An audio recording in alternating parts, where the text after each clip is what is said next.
Was it all just a dream? God bless you, Florida. Thank you. Did the last 4 years not really happen? Look, there's Ben Affleck. He's often in my dreams. And the taxi driver guy, he was there too. And little Stevie Wonder, he seemed so happy, like a miracle had taken place. Was it a dream? Or was it real? It was election night 2000, and everything seemed to be going as planned. In New York, Al Gore is our projected winner. The Garden State is green for Gore. We project that Mr. Gore is the winner in Delaware. This state has voted with the winner in Excuse me 1 second. I'm so sorry to interrupt you. Mike, you know I wouldn't do this if it weren't big. Florida goes for Al Gore. CNN announces that we call Florida in the Al Gore column.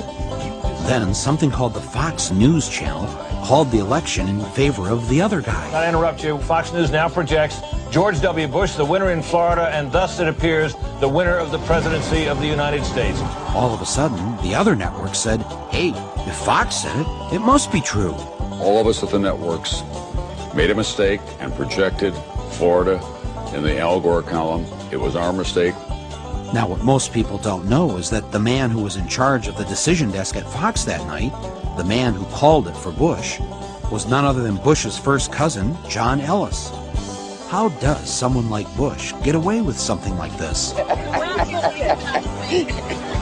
Well, first, it helps if your brother is the governor of the state in question. You know something? We are going to win Florida. Mark my words. You can write it down. Second, make sure the chairman of your campaign is also the vote counting woman, and that her state has hired a company that's going to knock voters off the rolls who aren't likely to vote for you. You can usually tell them by the color of their skin. Then make sure your side fights like it's life or death. I think all this talk about legitimacy is way overblown. And hope that the other side will just sit by and wait for the phone to ring. And even if numerous independent investigations prove that Gore got the most votes, if there was a statewide recount under every scenario, Gore won the election. It won't matter, just as long as all your daddy's friends on the Supreme Court vote the right way. While I strongly disagree with the court's decision, I accept it. What we need now is acceptance. We have a new president-elect. It turns out none of this was a dream. It's what really happened. On the day the joint session of both the House of Representatives and the Senate was to certify the election results, Al Gore, in his dual role as outgoing Vice President and President of the Senate, presided over the event that would officially anoint George W. Bush as the new president. If any congressman wanted to raise an objection, the rules insisted that he or she had to have the signed support of just one senator.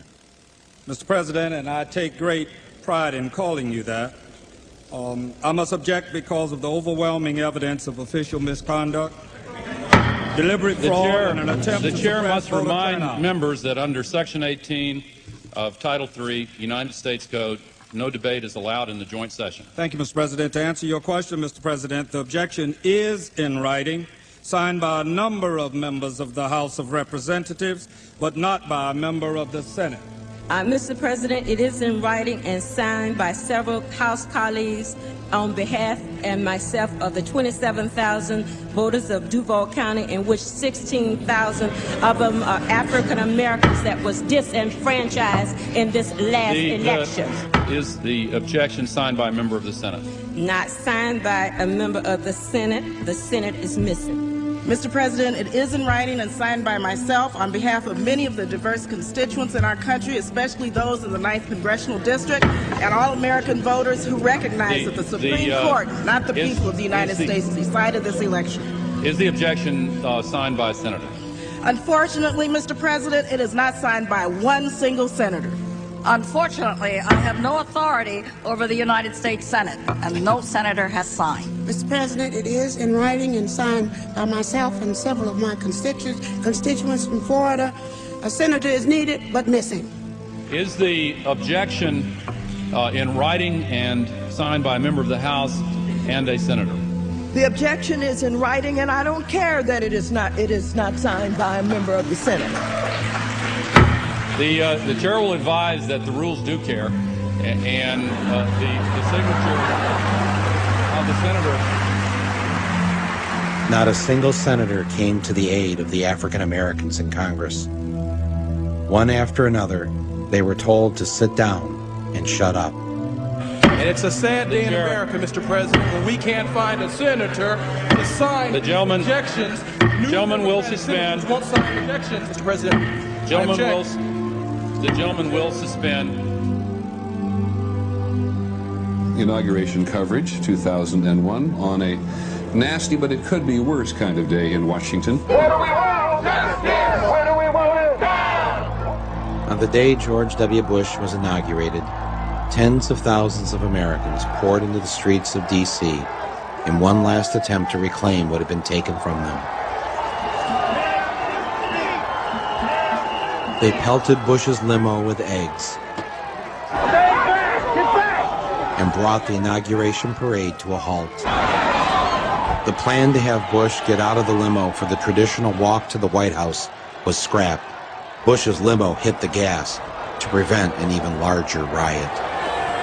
No president had ever witnessed such a thing on his inauguration day.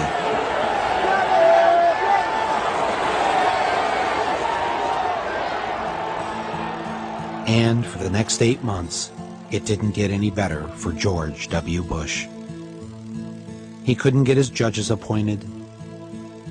He had trouble getting his legislation passed, and he lost Republican control of the Senate. His approval ratings in the polls began to sink. He was already beginning to look like a lame duck president. With everything going wrong, he did what any of us would do. He went on vacation.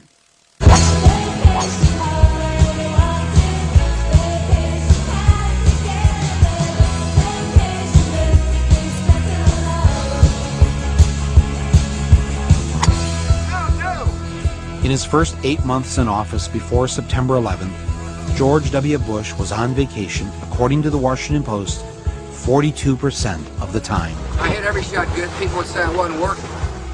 It was not surprising that Mr. Bush needed some time off. Being president is a lot of work.